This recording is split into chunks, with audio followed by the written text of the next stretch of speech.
Hey friends, here's an update on the drought and its economic impact. Most are well aware of what the drought has done to corn, which is and will continue to cause the price of just about all types of our food to go up. Many may not be aware of the costs associated with the Mississippi River drying up because of the drought. Check out this excellent report I found on the Economic Collapse website. The worst drought in more than 50 years is having a devastating impact on the Mississippi River. The Mississippi has become very thin and very narrow, and if it keeps on dropping, there's a very real possibility that all river traffic could get shut down. Can you imagine that? All river traffic in the Mississippi River getting shut down? And considering the fact that approximately 60% of our grain, 22% of our oil and natural gas, and 1/5 of our coal travel down the Mississippi River, that would be absolutely crippling for our economy. It has been estimated that if all Mississippi River traffic was stopped, that it would cost the U.S. economy $300 million a day. So far, most of the media coverage of this historic drought has focused on the impact that it is having on farmers and ranchers. But the health of the Mississippi River is also absolutely crucial to the economic success of this nation. And right now, the Mississippi is in incredibly bad shape. In some areas, the river is already 20 feet below normal. Repeating, in some areas, the river is already 20 feet below normal, and the water is expected to continue to drop. If we have another 12 months of weather ahead of us similar to what we have seen over the last 12 months, then the mighty Mississippi is going to be a complete and total disaster zone by this time next year. Most Americans simply do not understand how vitally important the Mississippi River is to all of us. If the Mississippi River continues drying up to the point where commercial travel is no longer possible, it would be an absolute devastating blow to the U.S. economy. Unfortunately, vast stretches of the Mississippi are already dangerously low. The following is an excerpt from a transcript of a CNN report that aired on August 14. You might think this is some kind of desert just outside of Memphis. It's not. I'm actually standing on the exposed bottom of the Mississippi River. That's how dramatic the drought impact is being felt here. Hard to believe a year ago we were talking about record flooding. Now they are worried about a new kind of record, a record low. The river was 3 miles wide here. It's now down to 3/10 of a mile. And that's causing all kinds of problems. A lot of stuff we use goes up and down the Mississippi River. We are talking steel, coal, ore, grain. The problem is now a lot of those barges have had to lighten their loads, and even doing that, they are still running aground. There's a real fear that there could be a possibility of closing the Mississippi River. If that happens, well, all that product that used to be carried cheaply by barge is now going to be carried more expensively by truck or train. And guess who is going to pay for all of that? Here is some video footage of what is happening along the Mississippi. The drought is unrelenting. By one estimate, 3/5 of the USA from sea to shining sea is dry. And you can see how dry on the mighty Mississippi River, which is where we find ABC's Ryan Owens tonight.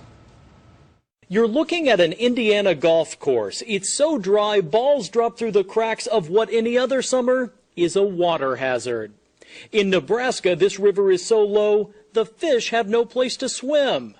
And the Mississippi River isn't nearly as mighty as it should be. This seems to me that we're starting to get a little thin here, right? Very thin. George Level runs a towboat company in Memphis.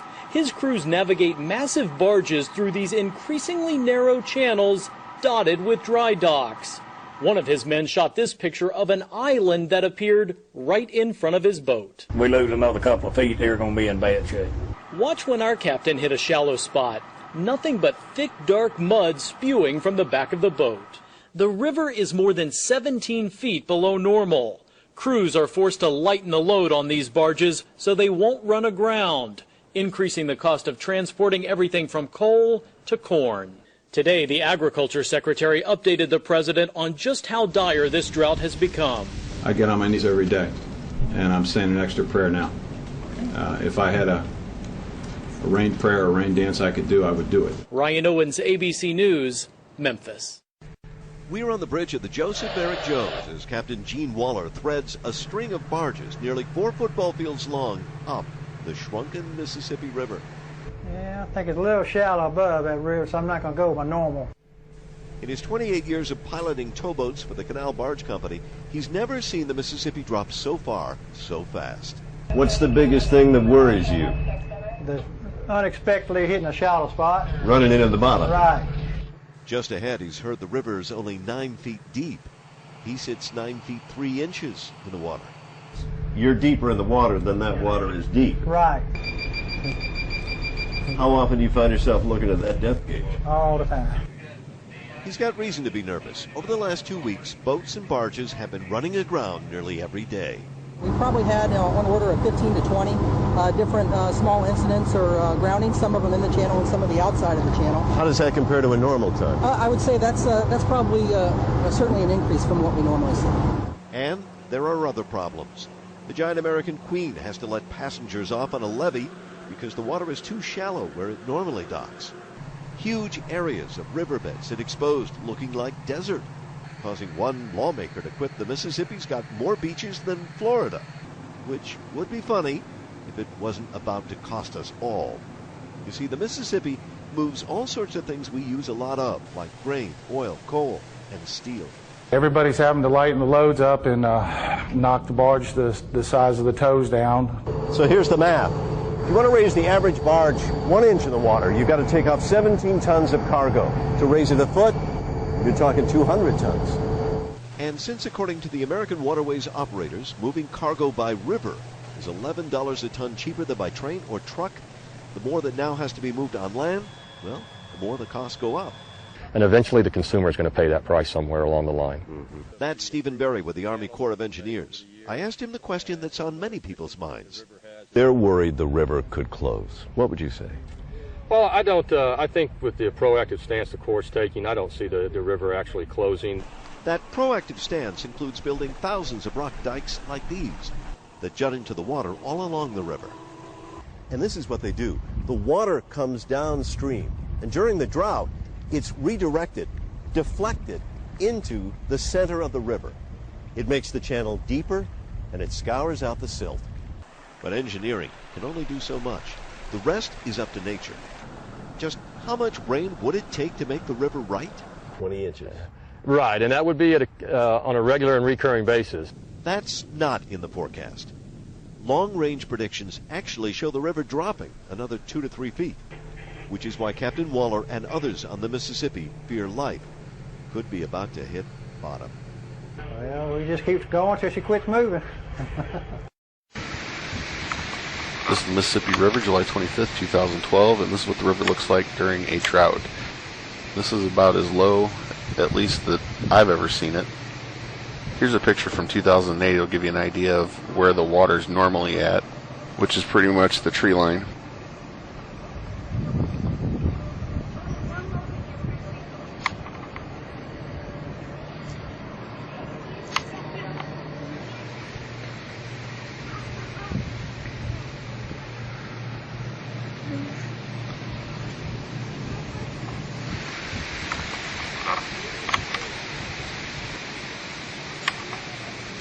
This was filmed at Beatree Park in St. Louis, Missouri, and the land across the river there is the state of Illinois.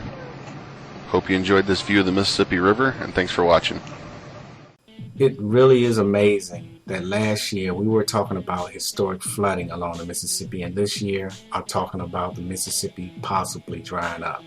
A lot of barges have been forced to go with greatly reduced loads, so they will sit higher in the river, and other commercial craft have been forced to stop operating completely. For example, the Mississippi has dropped so low at this point that the famous American Queen steamboat can no longer safely navigate the river. Down south, the Mississippi River has gotten so low that the salt water is actually starting to move upriver.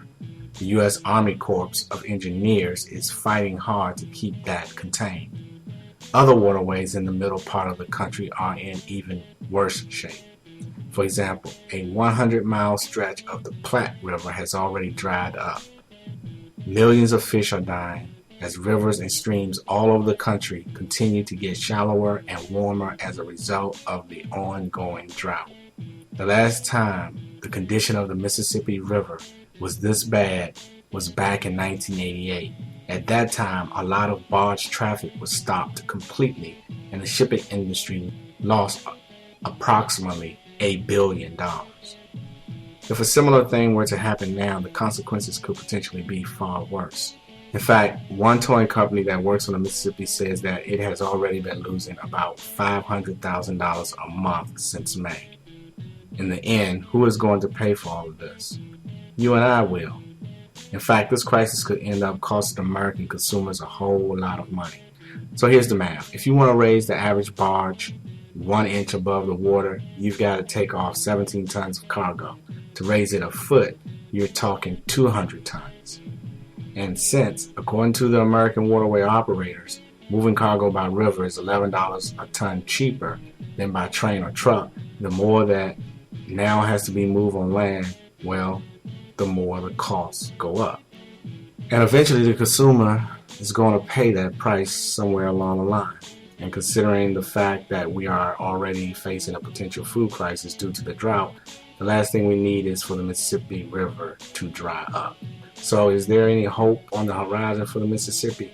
Unfortunately, things do not look promising. The fall and the winter are typically drier than summer is along the Mississippi River. That means that conditions along the river could actually get even worse in the months ahead.